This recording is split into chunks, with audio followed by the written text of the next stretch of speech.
Good morning and welcome to the Celtic Way morning briefing live on Wednesday, the 11th of October.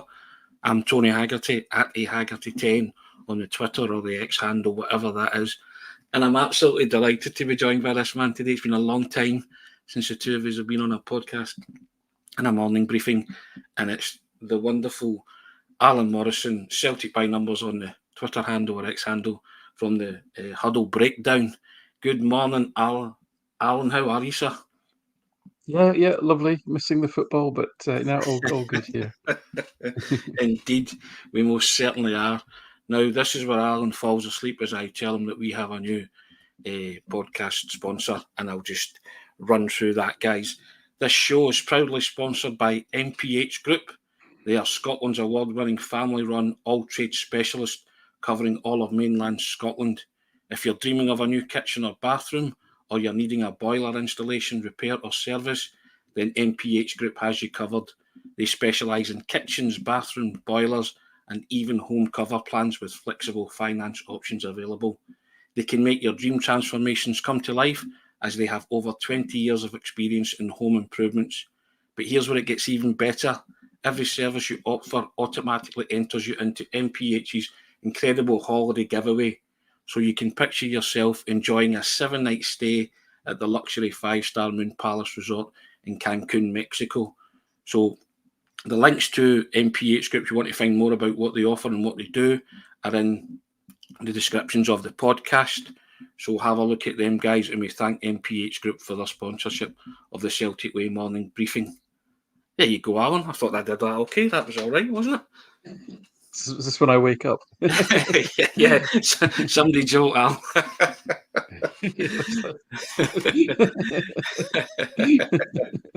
I'm glad you're awake now, Alan. Back to business. Now, Celtic, Alan, we're going to talk about all things Celtic and have a look at what you do in your own inimitable fashion and style. Alan's a wonderful contributor to the Celtic Way, and you've probably read lots of his stuff on the website. And if you haven't, then we ask you to subscribe to the website. You can read marvellous pieces from Alan, and we do top quality football journalism covering the club you love, and that's at www.celticway.co.uk/subscribe. That's www.celticway.co.uk/subscribe. Now, Alan, Celtic, to start off with some stats, just the basic stats, 8 games in, 22 out of 24 points, and 7 points clear in the title race. We spoke off air there, and you had me laughing, because I said I wanted 24 out of 24, and it probably should be 24 out of 24. And you were saying, yeah, well, there it is what it is. And had Matt O'Reilly had his shooting boots on against St Johnstone that day, we might not have drawn a blank. But you were also saying the performances, whilst okay in terms of the points yielding, they're maybe not as fast and free-flowing as last season. Is that a fair comment? It is, and that's not necessarily a criticism of the team as to where it is today. It really just reflects the extent to which Ange Postecoglou had the team playing with such attacking cohesion by the time that he left, albeit it was reducing in intensity in the last couple of months of his reign for sure. But there was a period, especially sort of beginning middle of last season, where Celtic would habitually just blow the opposition away, and really the feature of play was the consistency of the performance, the consistency of the number of chances being created, the quality of those chances, and the disparity between the volume and quality of chances being created by Celtic versus the opposition, which left very little margin for things like refereeing decisions, great goalkeeping performances, bad luck, things like that, to kind of get in the way of Celtic winning, and inevitably they generally did. So what is fascinating this season is really how fragile those things are, and it's easy. I think we all perhaps take for granted some of the performances that we saw under Postecoglou, the relentless attacking, the getting 5-6 players in the box at any one time, overloading the wide areas, inverting full backs, etc. All that, right? We became so slick at it that it was almost difficult on a week-by-week basis to come up with anything new to say from a tactical perspective in terms of what we were seeing. And so in that respect, it's interesting times that we live in as far as Brendan Rodgers taking over. And I think there's a combination of slight tweaks to the way Celtic play, and also there have been changes in personnel and some key personnel. And I think the extent to which a lot of Celtic's attacking play not relied upon, but was certainly enhanced by Jota, especially, and Aaron Moy, who I think we shouldn't forget how influential Aaron Moy became last season. And those two, I would argue, haven't really been replaced. So, and you add that into the melting pot with kind of injuries and so forth, and it's just been a bit much less coherent, frankly, and less kind of overwhelming to the opposition than it was last season.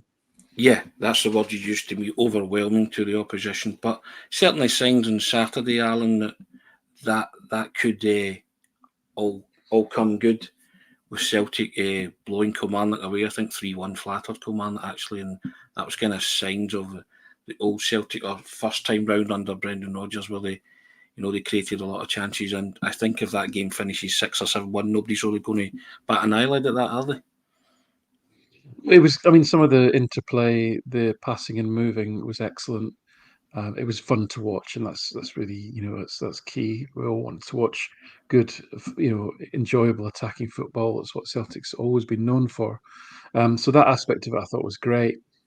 But again, I look at the performance, the underlying Yes. numbers, not just the outcome.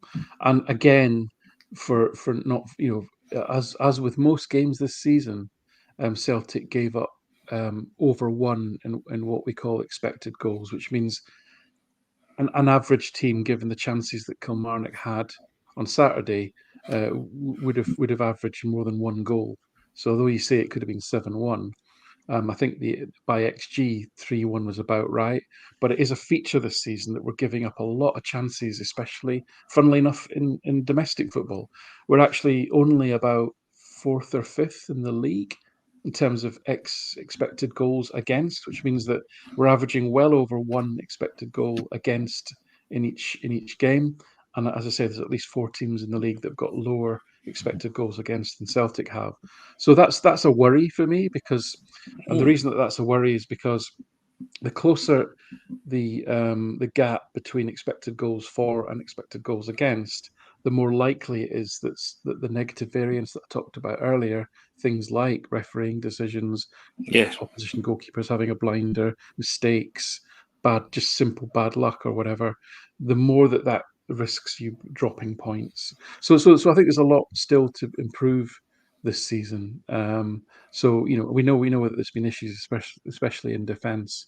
So that is an area that still kind of concerns me. Albeit, as I say, I agree with you. I think we're seeing signs that the team is becoming more fluid in the attack. One of the surprising aspects of Ange Ball that I didn't expect, based on all that I'd read and listened to ahead of him joining, was that in Scotland, in the SPFL, given the standard of the opposition there, and I'll use that word overwhelming again, so overwhelming was Celtic's attacking play that it actually left very little space, energy for the opposition to create very much at all. And so we used the expected goals against in many games was about 0.5 or below, meaning you're going to concede less than a goal every other game, Sure. which is pretty good, right?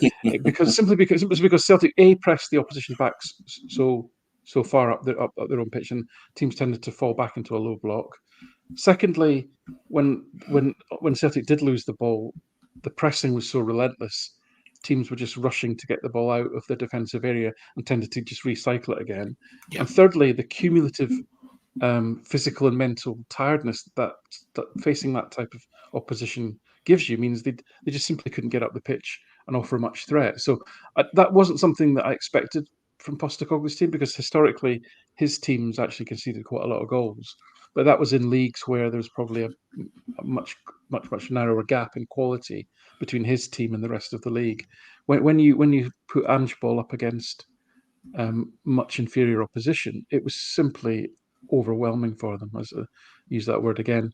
So that's long story short. Then we've still got a way to go if we want to get back to that place where we're dominating the opposition to such an extent they haven't got the energy to offer much threat. We seem to be quite a long way away from that. Yeah.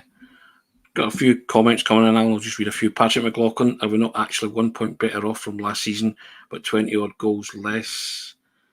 I don't know about the goals.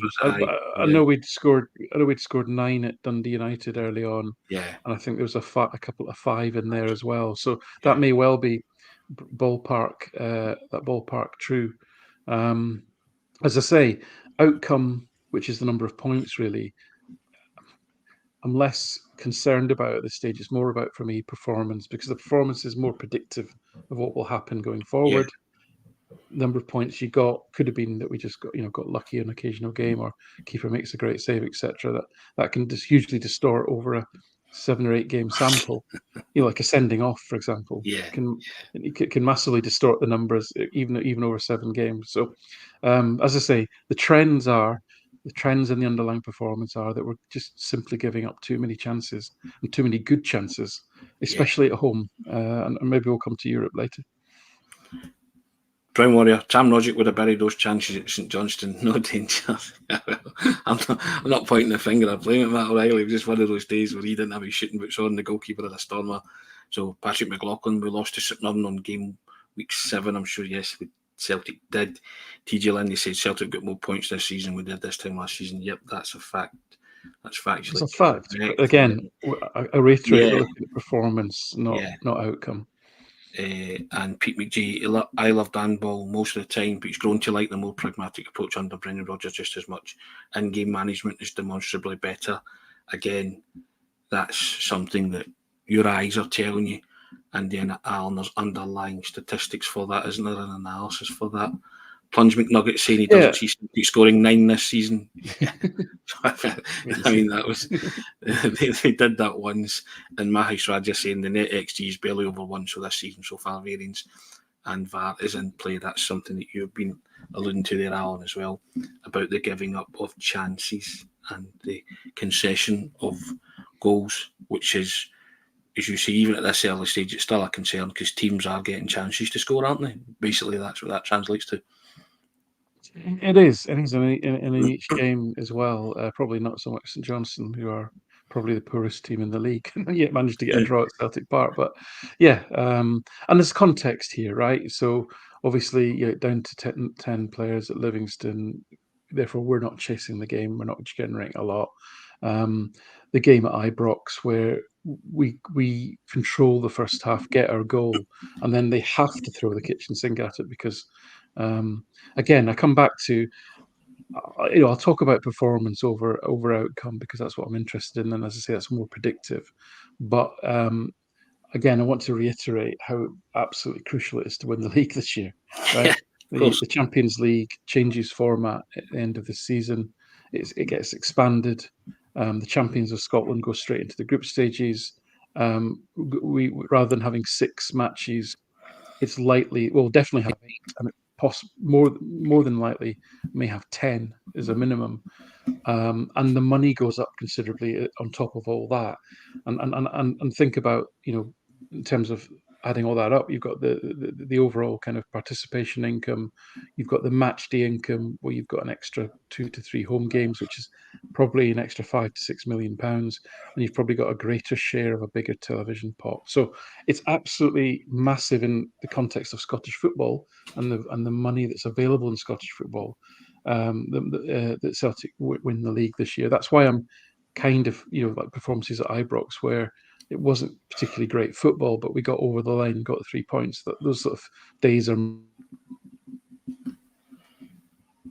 get over the line and win this league. So that's, there's a hint of pragmatism in that I'm looking for this season. And the point that the commentator made about, under Rodgers there's more tactical nuance, I think was absolutely spot on. And for me, it may not be as free-flowing attacking football, but there's a lot more of interesting things to look out for under Rodgers than there was under Ange, who tended to play the same way, whether we were at Dingwall or the Bernabeu. And also as well, and you touched upon that, the Champions League, you can attract players, better calibre player, with the fact that you're bringing in bigger revenues, and also they could be getting between 8 and 10 Champions League matches. There's a big difference there, isn't there? As opposed to just 6. There is. And Yeah, I mean, obviously, yeah, it's sorry, a draw, but I mean, the best way to attract players obviously is with money, but as well. So, yeah, of and course, the way that Celtic grow as a club from a financial perspective, given again the constraints of the market that we operate in. yep. So there's a lot of things that are not going to change. The TV money is not going to change. The prize money isn't going to change much, and the commercial sponsorship's not going to change much because again, there's only so much value that a sponsor can eke out of Yeah, sponsoring a team in Scotland. So what's left? It's progress in Europe, and it's playing the transfer market, and yeah, and progress in Europe, as we know, is fraught with danger, and we've seen all manner of horrible defeats in Europe over the years. So the thing that you can control as far as growing the club is playing the transfer market more aggressively. And that's something that Celtic need to do. And that means, what does that mean? I've said this many times before. It means more transfer activity and to a greater value. And that unfortunately means selling players we love, but getting as much money for them and then hopefully buying better players. And it's that virtuous sort of circle that you want to start kind yeah, of generating. Sort of virtuous cycle, should I say. yeah. The model cycle, that you sell an asset and, as you say, replace it with players of, hopefully that are better, or certainly give you value for your money that you're spending on them. Yep, totally get that, Alan. And also, speaking of numbers, there's a story today in the Daily Mail, Alan. Just thought we'd touch on this, and we spoke about it just briefly off air before we came on. Celtic are going to reject Rangers' request for 800 tickets for for Celtic Park fixture at Christmas time, and they're going to make it known that Rangers won't be getting any tickets. Now, Celtic have been quite steadfast about this, and just wanted to reiterate the point that Celtic never took 800 tickets that they were offered for Ibrox game earlier in the season, and they said they wouldn't reciprocate. Rangers want them to, but it doesn't look like that's going to happen. Are you happy with that? I think most Celtic supporters are genuinely happy with that for the time being, until they can get round the table and get something sorted. I'm not happy with it. I mean, Scottish football is, whatever the warts and faults of which there are many, is one of the most passionately followed and Yeah, followed by more people per head of population than in any other country in Europe for sure, and maybe even the world in terms of people paying at the gate. And part of the spectacle of it is a raucous, passionate away support. So there's no winners here, right? This is an yeah, absolute. This is no good for anyone, for either club, for the supporters of either club, for the sponsors, for TV. There's nobody wins out of this. But this is the bed that they made at Ibrox. This was their decision to do this. They set in motion this dispute, or if you want to call it that, by arbitrarily, effectively reducing Celtic's allocation, mainly because, as I say, they didn't, their own fans didn't like the fact that Celtic winning there and having one end celebrate. It's as simple as that, and it all stems from that. And so, there's, as I say, no winners here, but the only way that it can be resolved is if over at Ibrox they step back from that position. It's the only way that it can be resolved. They've made this mess, and everyone's got to live with it. It seems. yeah, I think the only way forward seems to be if the SPFL introduces a rule that effectively compels teams to have a minimum away allocation. But then again, even if you do that, concerns, health and safety concerns, police concerns, they couldn't enforce that football rule over any of the concerns that there might be with regards to protecting people and so forth, and we know that that couldn't be guaranteed for Celtic fans at Ibrox for sure. So there's a lot to work through there, really, to get yeah, this resolved. And again, over at Ibrox, they've compounded the situation by housing their sort of ultra fans or whatever they are in that particular part of the ground. And therefore, if you were to sort of walk back from that position, you're then looking at having to rehouse season ticket holders and all of the pain and that would cause, etc. So they've made this mess. These are the consequences of it. These are the outworkings of it. Until they don't walk back from it, then I don't see how it's going to get resolved. Yeah, I mean, there's the same Daily Mail article says that there could be a vote taken on January the 22nd about a minimum allocation, Alan. So they're talking about possibly bringing that again, that's fine as long as it can be safely accommodated. Yeah. Now, I've written about this. I'm going to flick this back up. And I said every time this reels its head, I'm just going to put this in the comment section. I wrote about it last year. So there's the link to the article again, basically saying what Alan said there, that this has been caused by one club and it's now the fallout from it that Celtic are dealing with and have to deal with. And I agree, Alan, that until all sorts of safety issues can be resolved and safety of everybody can be guaranteed, then we will continue to go round in circles, won't we? This will rear its ugly head every time there's a Celtic Rangers match, isn't it? And there's a real risk that, for example, Sky TV, as much as we have issues with their coverage, I can't imagine they're particularly happy having less of a spectacle to show in that regard. And I would imagine, I don't know, but I would imagine there would be some pressures being brought to bear in that from that stakeholder. I wouldn't be surprised if they get involved at some point along the process. But as I say, as it stands at this moment in time, Celtic are supposedly going to reject Rangers' bid to have 800 tickets for the kind of festive fixture. So we'll see. That's a kind of developing story. We'll see how it all pans out. Now, Alan, this season there has been players who have come to the fore, and I've picked out two specifically, and it's one of them is Matt O'Reilly, who's played 11 games and he scored 5 goals in 939 minutes of football, and I think he's got 2 assists as well, or 3 assists. Now, that tells you that Matt O'Reilly's numbers have improved drastically from last season, and obviously after the manager said that he wanted him to add to his goals tally, he's certainly doing that, because I think his first goal last season came about February time, didn't it? And he was disappointed with that, he said. But Brendan Rodgers said a man with Matt O'Reilly's talent should be hitting the target more often. He's doing not too badly at the minute, isn't he, with those goals and assists, and basically he's been Celtic's best player in every other game this season. Certainly that's what I've watched. I don't know the Matt O'Reilly that you've watched or what the numbers tell you, but I think he would be very high in those numbers, to be fair. Yeah, I think what we see is almost a Matt O'Reilly Unleashed.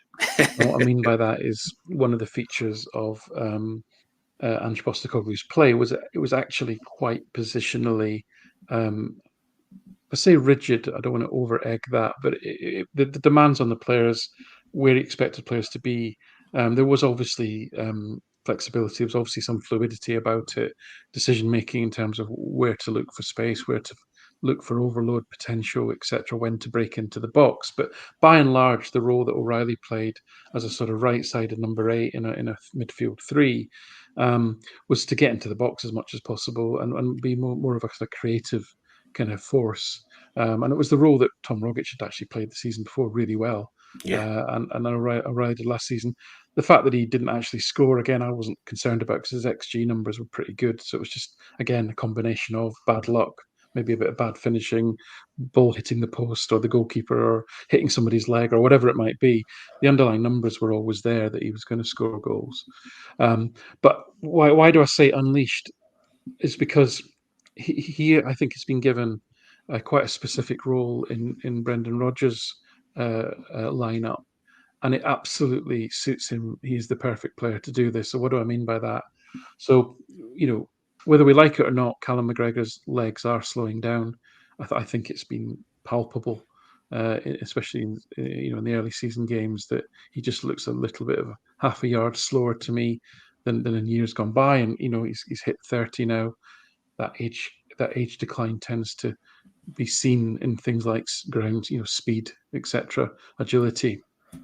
And so, Cal McGregor is still a hugely, massively important, influential player for Celtic, but naturally he's going to be slowing down a bit as he ages.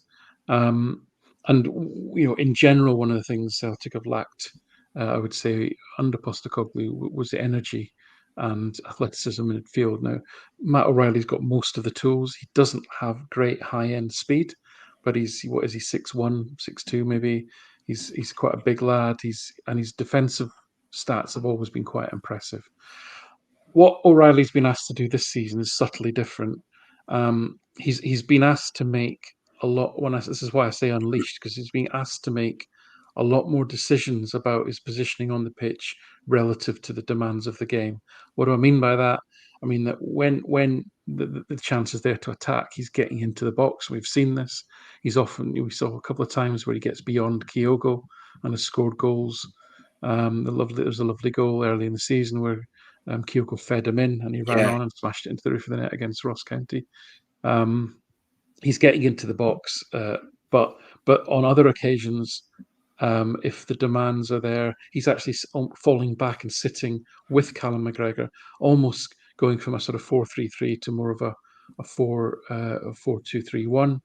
And what is telling for me is in Europe, especially because in Scotland, Celtic are not without the ball for any great length of time. So you don't tend to see Celtic in a particularly compact and rigid defensive shape because they simply don't have teams that just pass, try and break them down. Virtually hardly ever happens. But in Europe, of course, as we saw playing Maurizio Sarri's Lazio side, who are excellent at keeping the ball. What you saw there was last season, because O'Reilly's such a good presser of the ball, he formed the head of the defensive alignment with Kyogo in a 4-4-2 defensive shape under Postecoglou, and it was O'Reilly that was doing a lot of pressing because his pressing stats are second only to Maeda in the team. What Rodgers has done is flip that around, and he's put Hatate up alongside Kyogo, and he's moved O'Reilly back to sit with McGregor when Celtic are without the ball. And to me, that makes perfect sense because you still get his pressing benefits, but what you do get as well is his defensive strength. O'Reilly's easily the best defensive midfielder that Celtic have got in terms of, and again, this all comes back to what is his greatest asset. His greatest asset is up here. Brain. He reads the game, he anticipates the game, his positioning is good, he sees things before anyone else. I put up a tweet yesterday, it was just a bit of a joke really, but it seriously, it does illustrate this. When Rio Hatate scored that wonderful goal again, at the weekend there, Matt O'Reilly celebrating the goal before Hatate's even got into the box because he sees what's going to happen. He sees the defence opening up. He sees that Hatate can attack the centre of the goal, and he probably has got trust in Hatate's technique. He's going to hit the target, and rightly so. So he just sees things. He just sees things quicker than anyone else, and that allows him to, for example, win the ball back, get a foot in. He's got these enormous feet, and don't underestimate the impact of having big feet. He must have about size 12 feet, and it just allows him to get a foot in. And he doesn't fly into tackles. He tends to nick the ball from people, which is a lovely habit to have. Because flying tackles, I know we all love them as fans, but they tend to result in a unpredictable second ball outcome, and it tends to mean that your player's on the deck. Whereas if you just nick the ball, you're still in control, and therefore you can more likely pick the ball up and then start a counter-attack or what have you. So, recap on O'Reilly then. He's playing a slightly different role. He's being asked to make more decisions for himself than what he was previously, and he's essentially turned into a genuine all-round midfielder. He can sit with McGregor, or he can be that sort of Joe Ledley, Phil O'Donnell sort of bombing past the kind of the striker and getting on the end of things. And he's making the decisions as to what is the appropriate thing to do. So he's been absolutely sensational this season. And it's not just his attacking stats, it's his defensive stats. It's funny because two things I bang on about this pod about Matt O'Reilly is his ability to see the football matching pictures. Right, and I saw that tweet last night and I was laughing because I thought, he knows exactly what's going to happen in 2 or 3 seconds' time.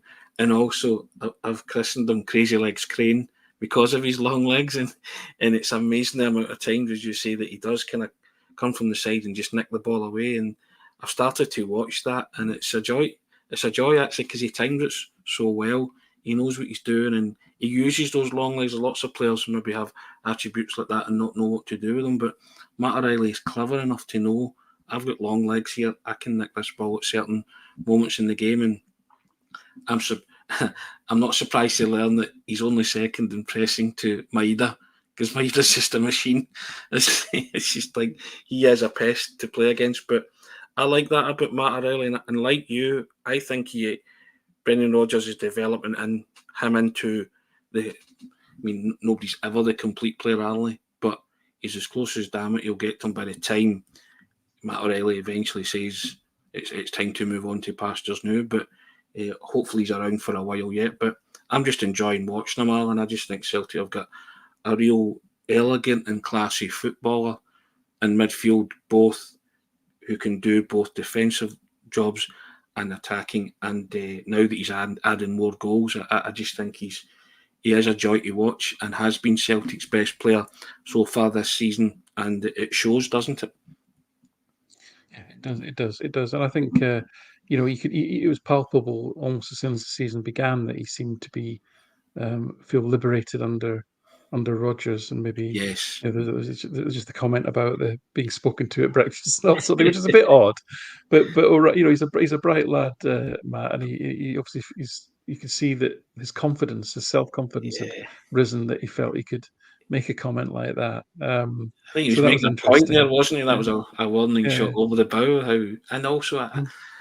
it's like he clearly loves the fact that Brendan's a player's manager, and Brendan has got his claws into him, and he is listening, and he's taking it all on board. And it's a matter of time before he gate crashes the full Danish international squad, in my opinion. That'd be great, yeah. 'Cause, I mean, to see him play, because I mean they've got a terrific side. I mean, to see him play in that team would be great.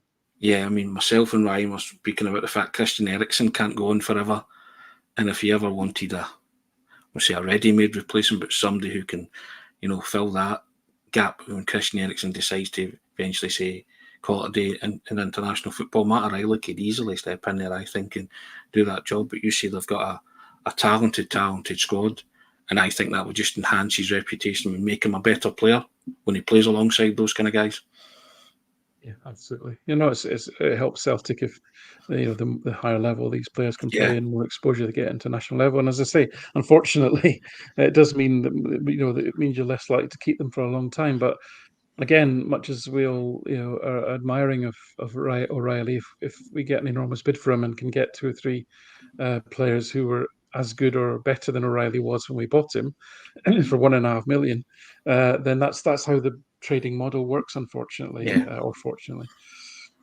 Now, I wanted to speak about someone else and the kind of underlying stats about Liam Scales. Now, everybody is talking about Liam Scales in terms of the Cinderella story nature about Liam Scales.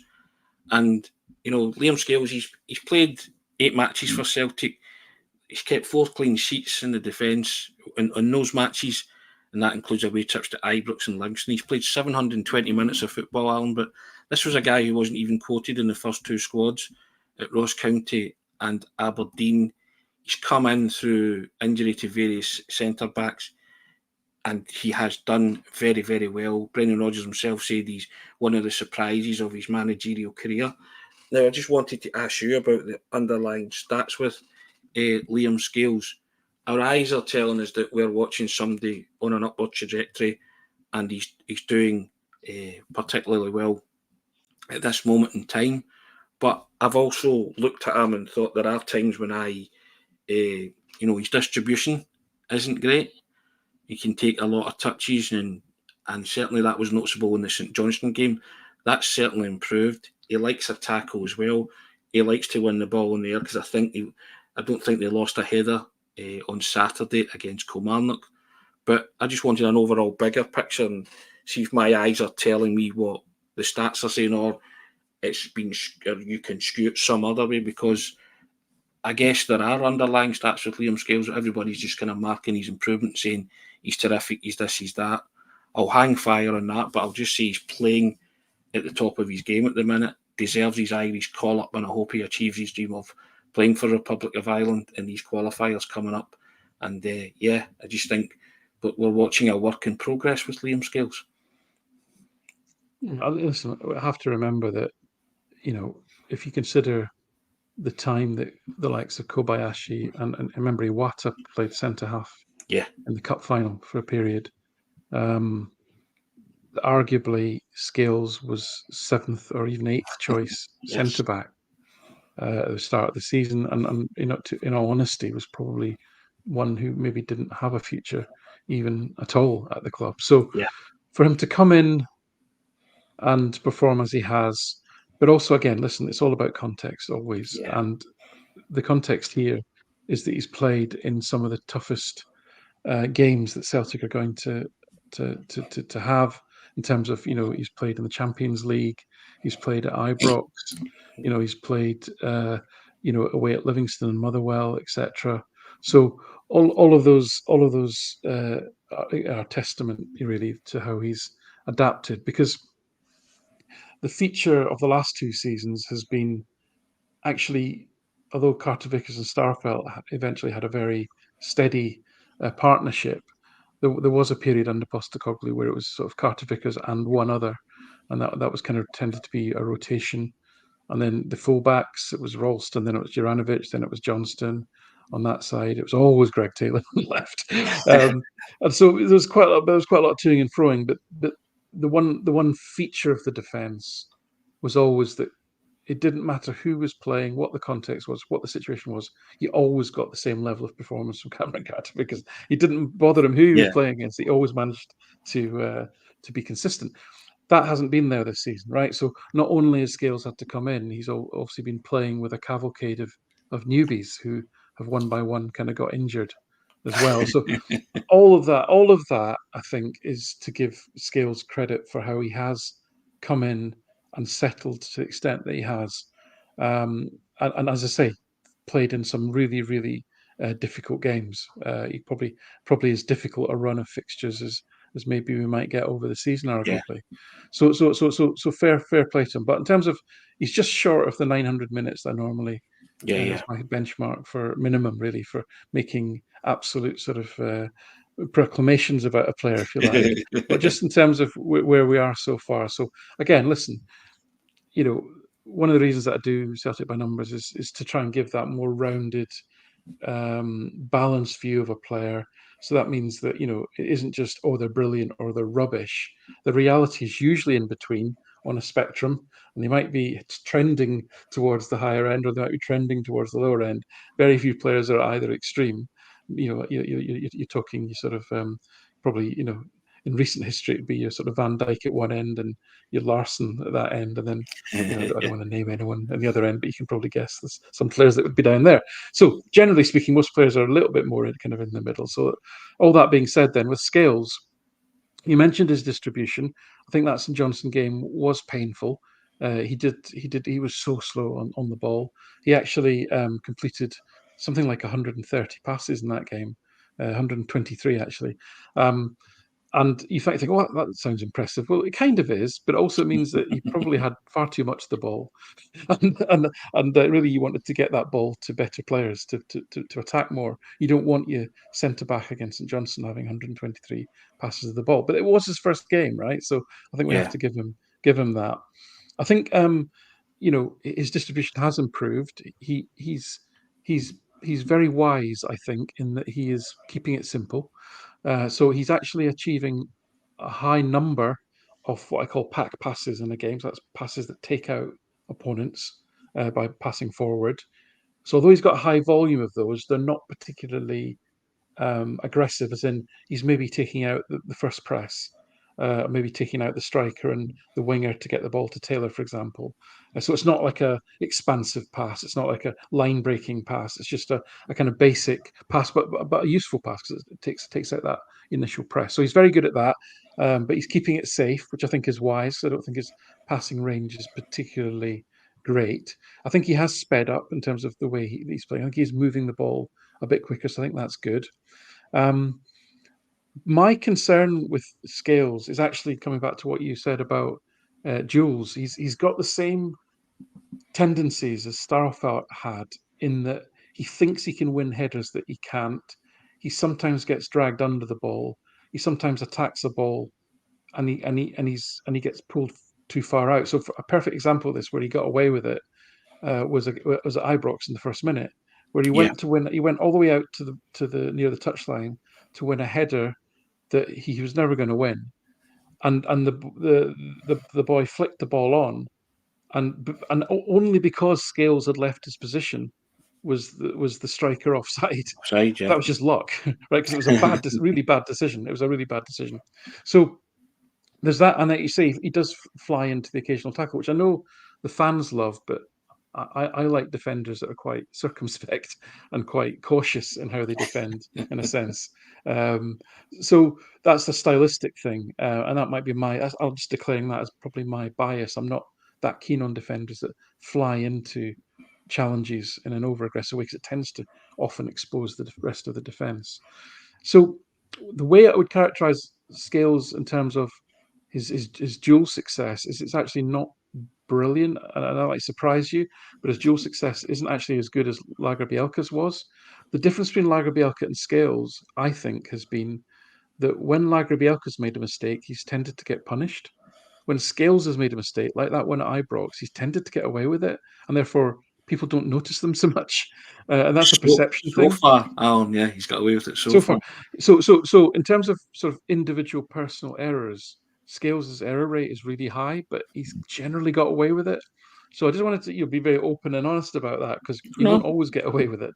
yeah. And I think, with Carter Vickers coming back, and I know Carter Vickers, I know we conceded chances to Kilmarnock, and obviously it was down to Carter Vickers that we conceded that last minute winner for Lazio.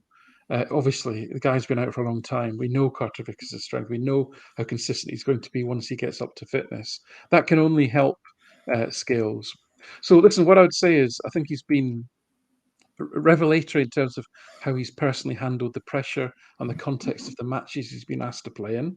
I think he's been admirable in being able to adjust to playing with whoever he's been playing against, because that's been variable, and sometimes playing with even younger players and less experienced players than he is.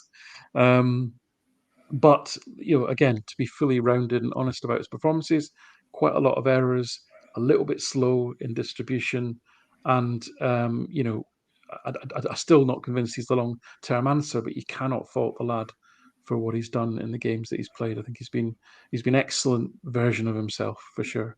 Yeah. Now, you spoke earlier about talking about Europe in terms of the way Celtic are played in Europe and domestically. Hmm. Is there a big anomaly in terms of those underlying numbers for both domestic games and European games? Yeah, there is, and it's not what you'd expect.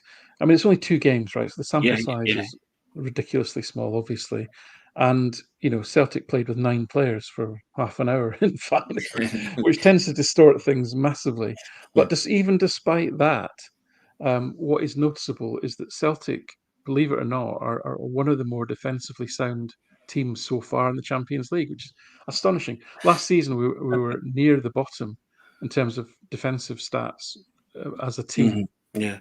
In the Champions League, obviously, we know that there was one team that was absolutely atrocious, but we were kind of not far off that in some respects. I think we were over 1.7 xG against, 13 shots against, huge number of clear chances for the opposition, huge number of counter-attacking chances for the opposition. All of those things have reduced massively under Brendan Rodgers. Now, again, perception. We've played 2 games, we've conceded 4 goals. But think about those 4 goals. They all had incredibly low XG associated with them. One was a free kick from nearly 40 yards that Hart should have saved. One was a header from a corner, which tends to have a very low XG associated with it because of the number of defenders that tend to be in the box, etc.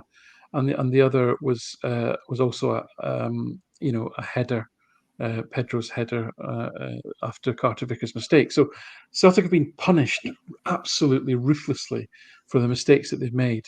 Unforgivably, if you think of that Feyenoord game, there was very few when it was 11 against 11. There was very few, in fact, no clear-cut chances that Feyenoord created.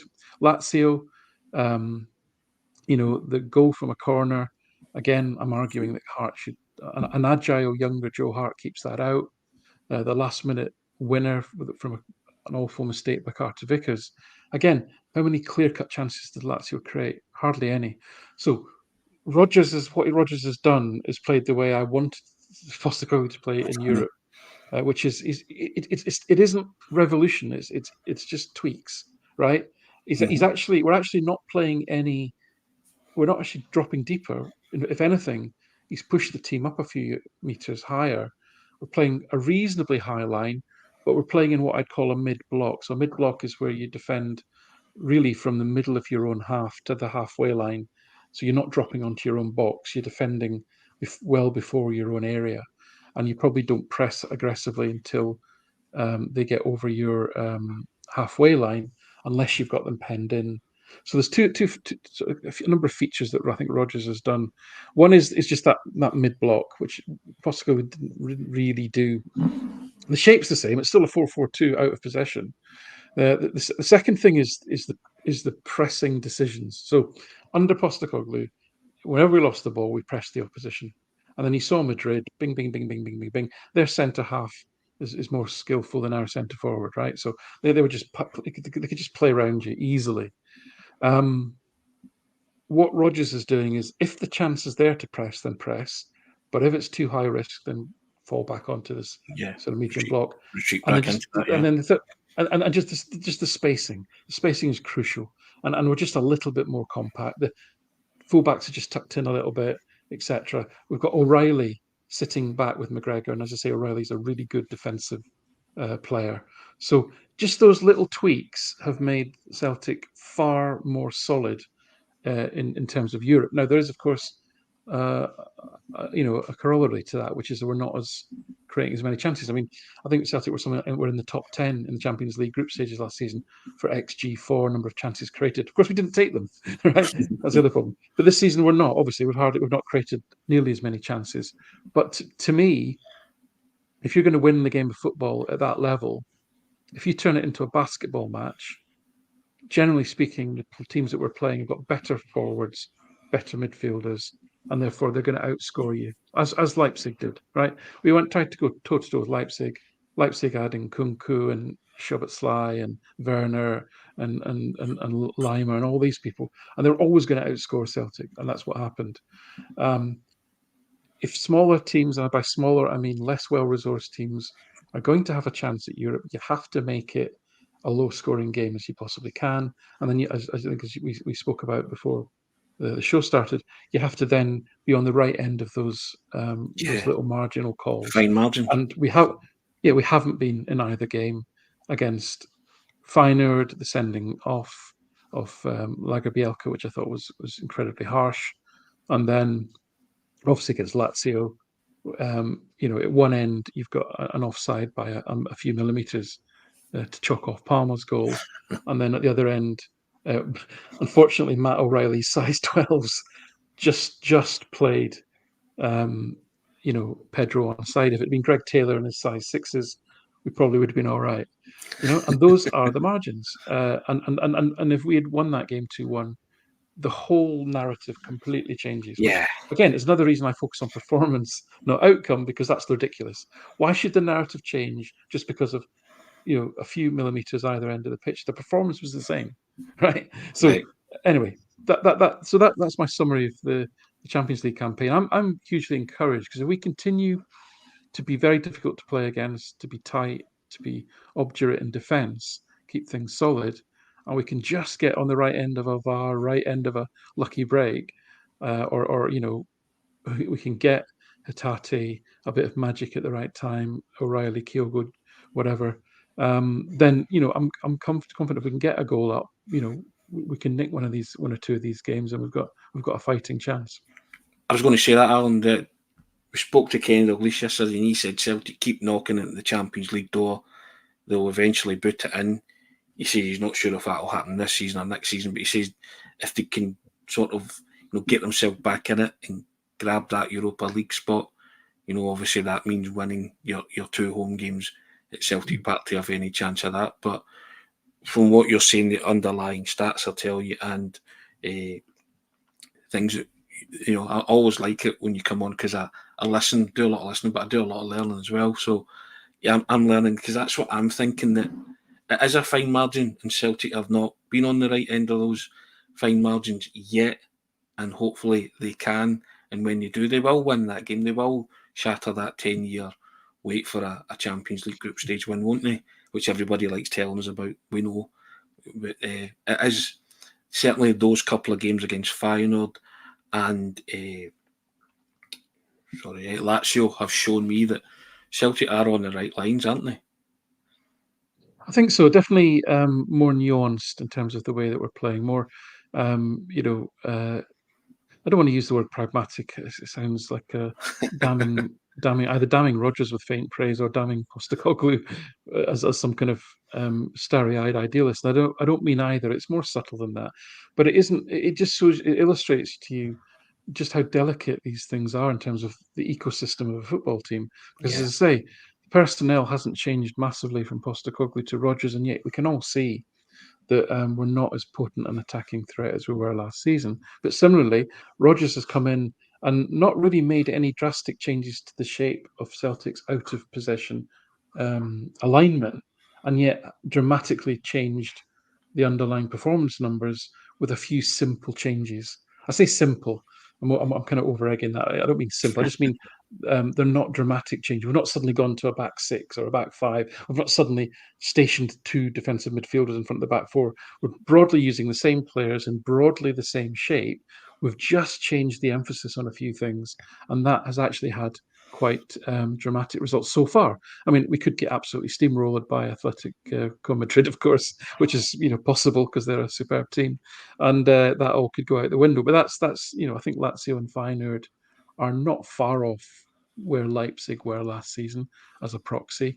And I think we lost 5-1 over two games. It could easily have been 7-8-9 over two games. We could have scored a couple more as well, but that sort of ballpark. Whereas had the game continued the way it was going in Feyenoord, you couldn't see either team scoring, and but for a millimetre, we'd have actually beaten Lazio, and deservedly so.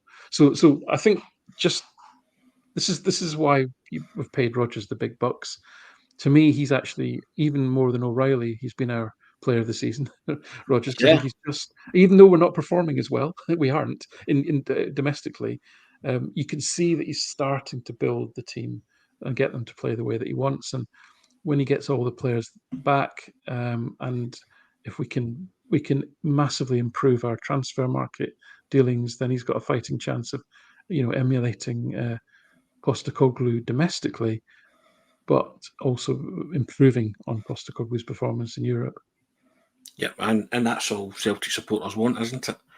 To improve domestically and do something in Europe, claim a scalp or two in Europe, and see if they can get European football beyond Christmas and be competitive. Yeah, absolutely. I mean, so it's not. Yeah, there's no doubt that the teams that we're up against are massively better resourced, but that is true at the same time as it's true that Celtic have massively underperformed in Europe for a long time, and we're running out of time now to get into why that is.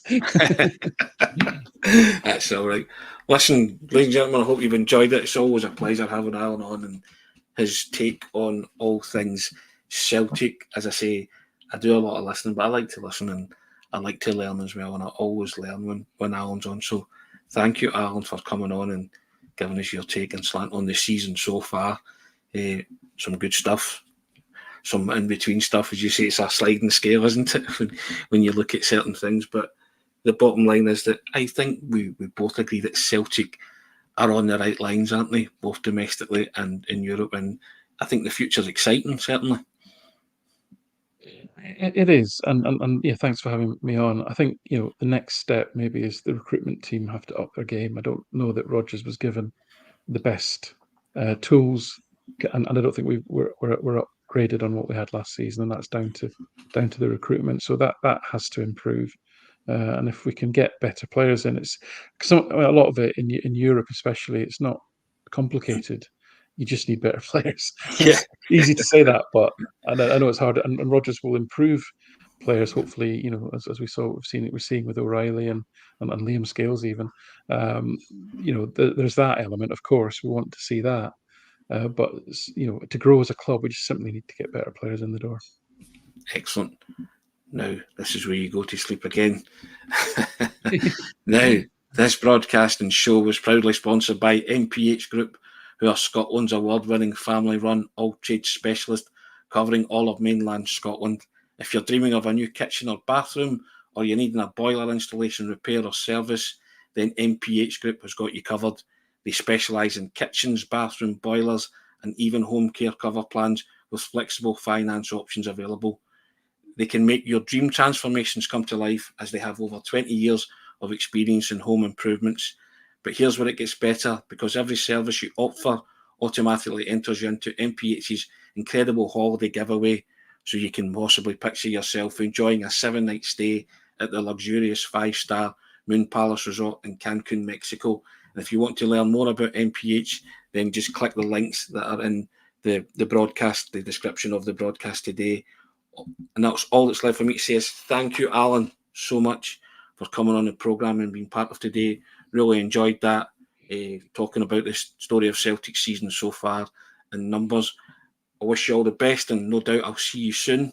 But it was great to catch up. We always enjoy it, sir.